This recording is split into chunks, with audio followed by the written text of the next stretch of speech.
নিরামিষ খাই, আমাদের মাথা আছে কিন্তু আমরা যাকে তাকে সহজে বুক দেখাই না, আবার বুক দেখাইলে ভিডিও দেখাই না।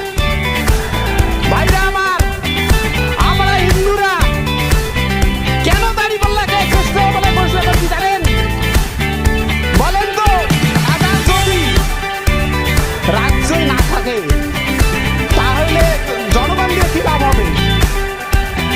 এই জন্য আমরা হিন্দুরা শ্রেষ্ঠ জিনিসটাকে এবার বেছে নিয়েছি, সেটা আমাদের দাড়িপাল্লা মার্কায়। কিভাবে বলেন তো? হাঁসের মধ্যে সর্বশ্রেষ্ঠ কি? রাজহাঁস।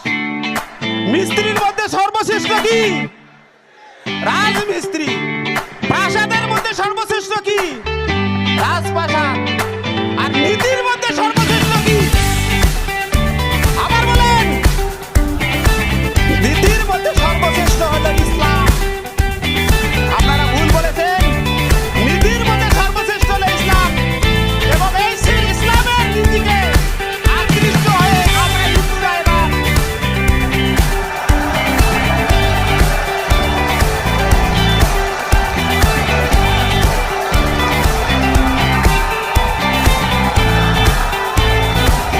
ভাইরা আমার, এই ইসলামের আদর্শে অনুপ্রাণিত হয়ে আমরা যখন হিন্দুরা শতভাগ ভোট দেওয়ার চেষ্টা করতেছি, আর আপনারা 92% মুসলমান ভাইরা এখনো আপনারা কোনো সিদ্ধান্ত উপনীত হতে পারেন নাই।